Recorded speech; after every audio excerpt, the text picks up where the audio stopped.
Hey guys, what's crack-a-lackin'? Give me a 5 for 5 and we're gonna go ahead and get this on the road, baby. We gonna do it. If you know what I mean, we're gonna do it. Oh yeah. Okay. We get a 5 for 5 and I will keep going. But I'll say hello to everybody while we're waiting. Hey, Stephen A., good to see you. Menacing Cat, you guys might not be here. Sorry I had to change the time. I'm just going a little earlier. Actually, I was planning on going early, then I had to go late. Now I'm back to early. Had some stuff going on and just had to work around that a little bit. Sorry about all that. Hey, Genius, good to see you. Kathy, what's going on? Butterfly, Menacing Muskrat. Who else we got? Linda, Kristen, Vicky, Mindful Meta, Alan, Mama, Carol, good to see you, everybody. Trish is in the house. Piper Lynn, Vicky. Alright, hey, Rose Petal, good to see you. Daniel, Pam, what's going on? Okay, guys, we've had some flaring going on. I am going to set my phone down. I'm not going to be looking at the chat a whole lot.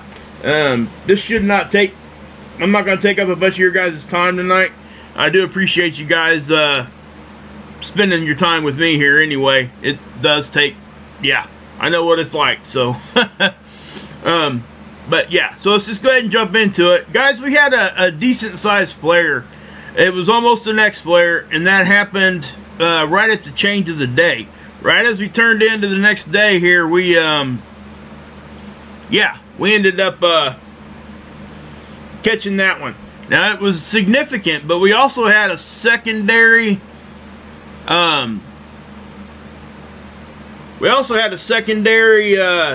CME afterwards. Okay, so yeah, so with that being said, it is what it is, right?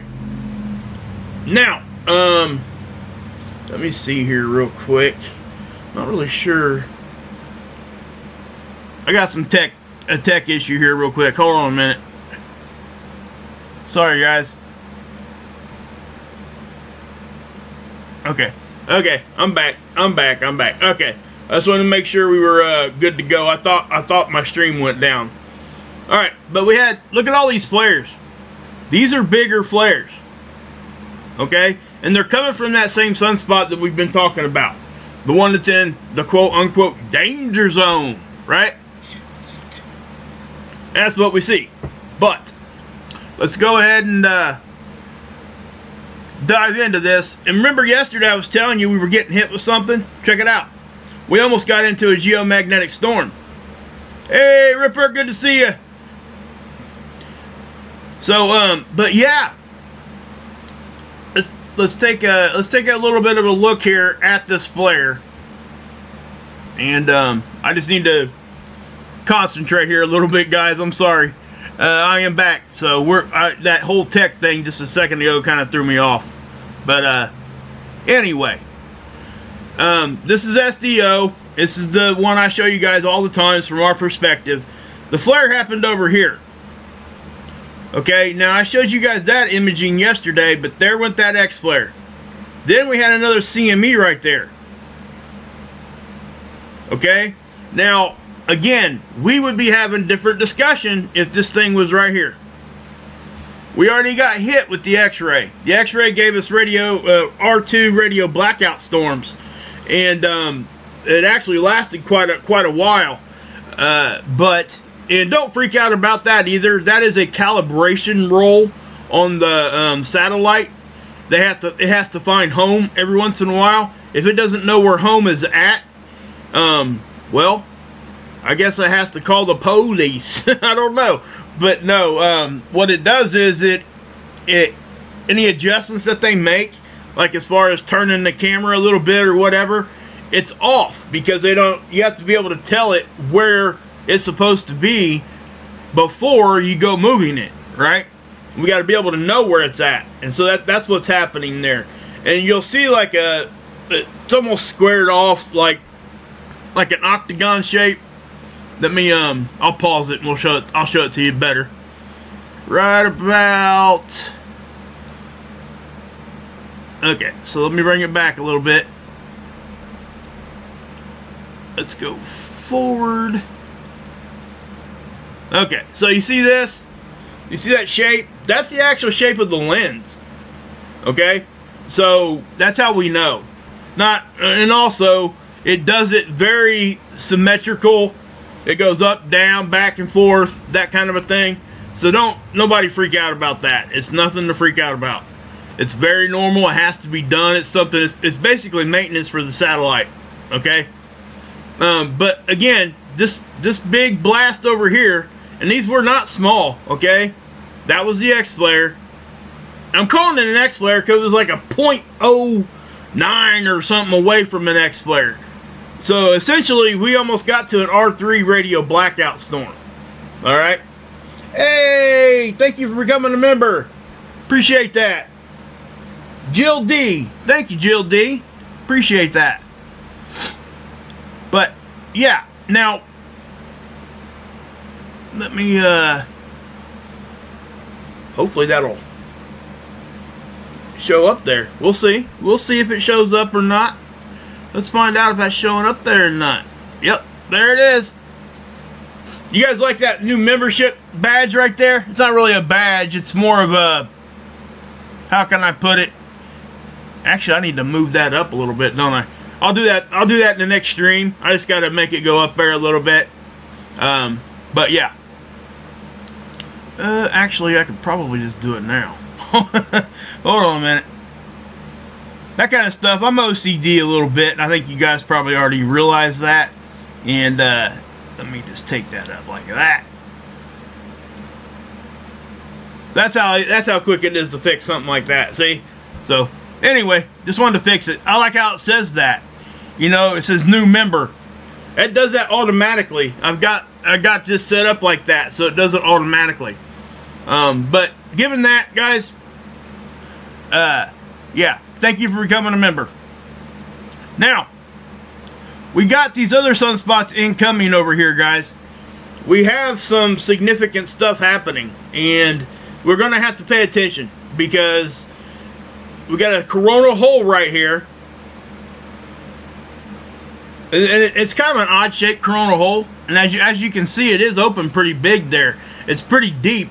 What I mean by deep, you don't really see a whole lot of fuzziness from the atmosphere of the sun, right? It's just almost completely black. And when that's happening, that means that the atmosphere has almost completely peeled back in that area of the sun, the corona, right? That's the surface. So that it just lets charged particles just flow out like crazy. But, yeah. So, let's get off of that screen. What the heck is that?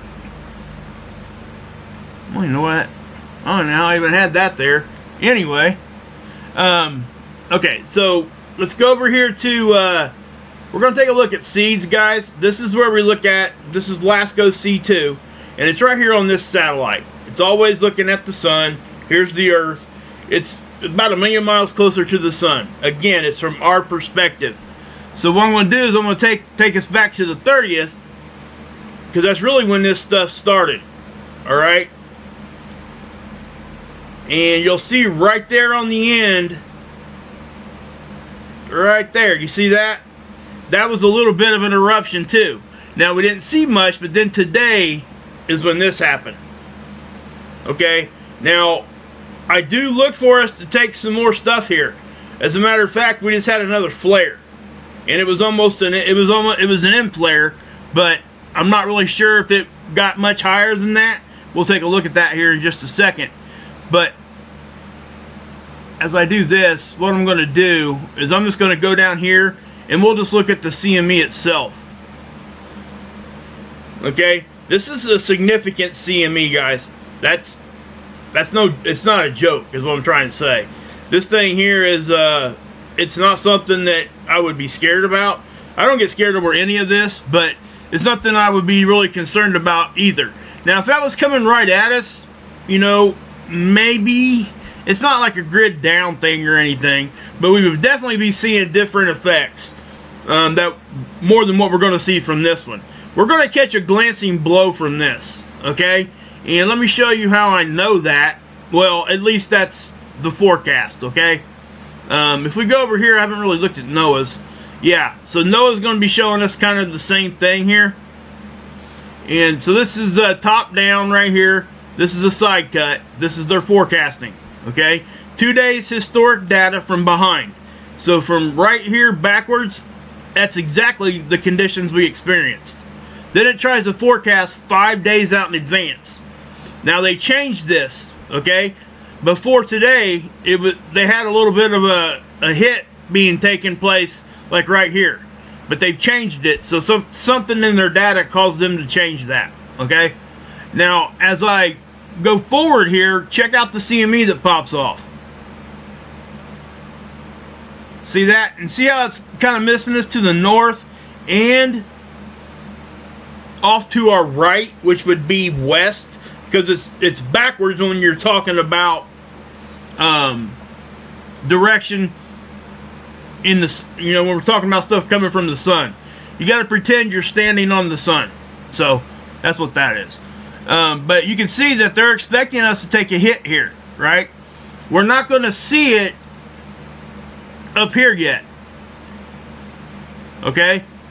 Because if we go down here and look, it's after the 3rd. So it should be going into the 4th when we take that hit.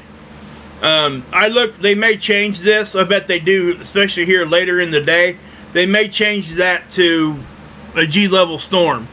But I think the reason why it ain't there already is because it is going to be a glancing blow.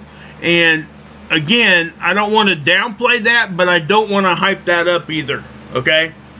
And that, because we don't want to do that. Because all that does is it destroys your credibility when you're wrong. You know what I mean? You can't jump out here and say, oh my God, sky's flowing. You can only do that every once in a while, and eventually people just quit listening to you because nothing ever happens.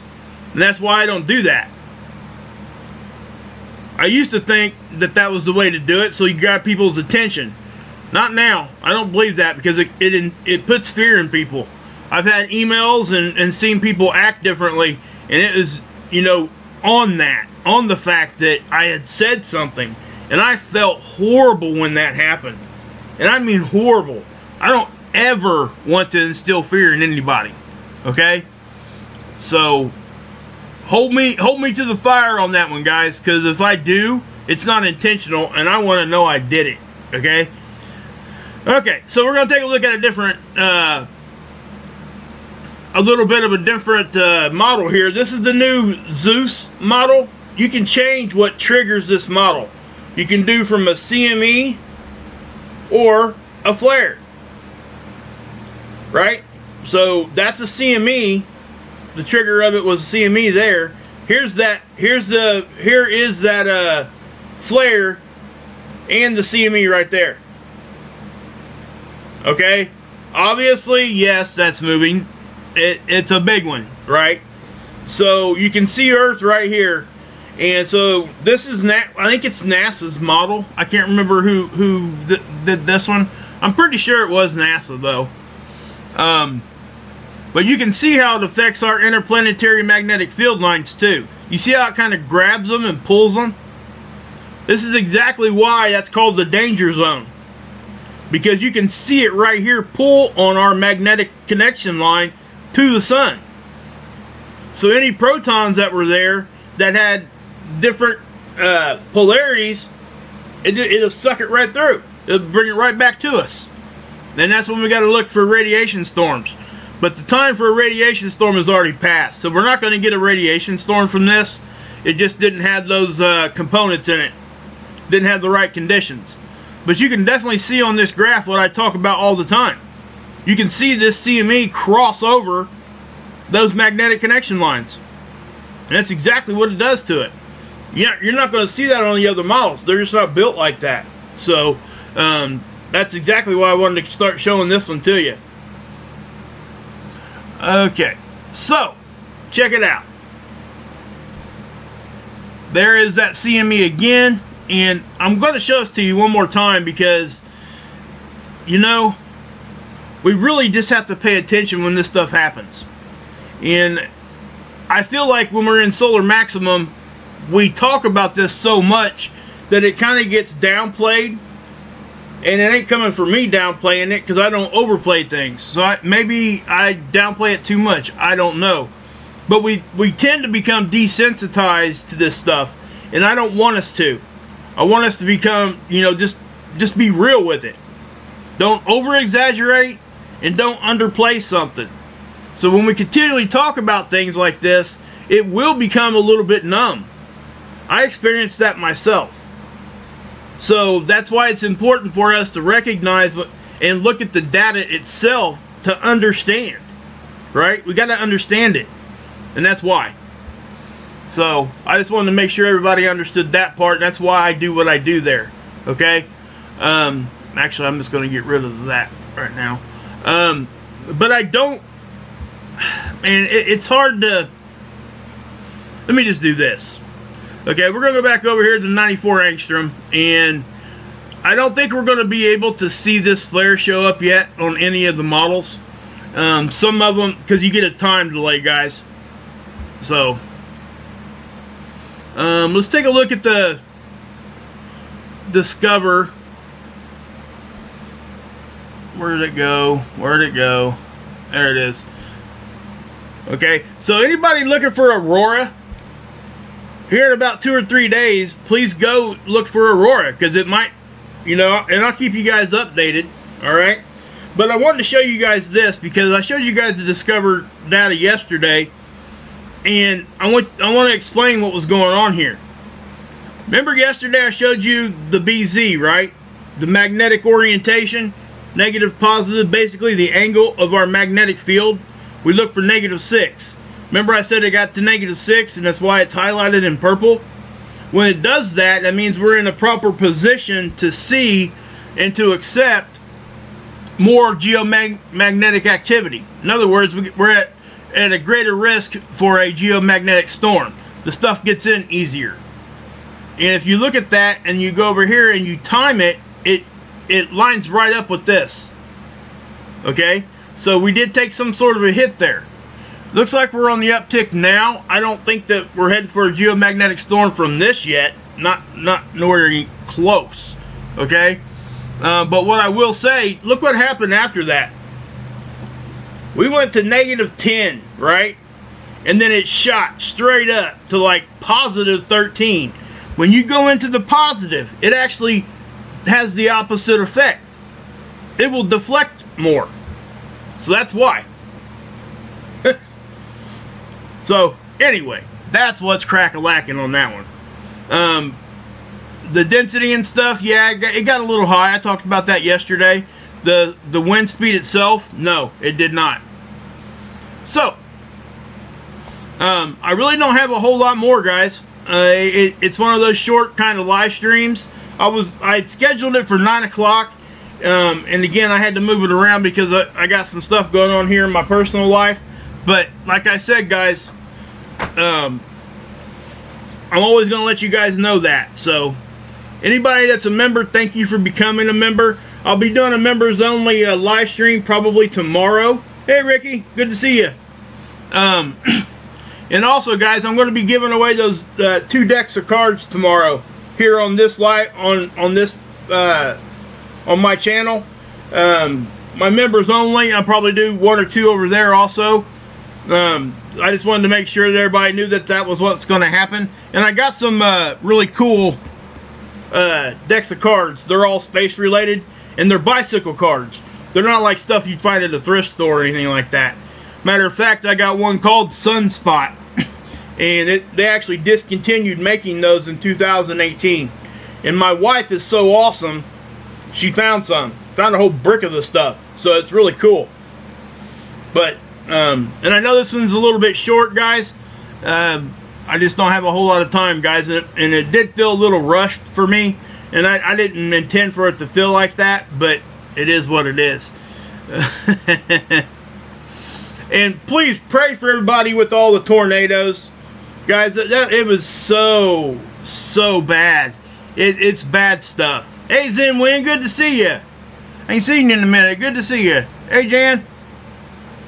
But again, guys, I am going to go ahead and pop off. Thank you to all my mods, members, whoever's a member here on the channel. Look for a members only live stream tomorrow. I think I figured out how to, you know, if you guys go over and check out Adam and Dex over on Marfugal, at the end of their live stream every night, if you stay in their chat, it automatically will port you over to the shoutro that he does. It's a whole nother channel he's got set up, and he makes music there. And so I've actually figured out how to do that here. So on my members only stream, my members aren't going to have to even leave the chat. They're going to be able just to get ported right over to my live stream. So that's what we're going to do. We're going to try it anyway, see if it works. And thanks again, Jill D, for becoming a member, baby. Becoming a member. Thanks to all my mods and everybody else, guys. So anyway, guys, God bless. Yahusha saves. And yeah, you can drink this Kool-Aid.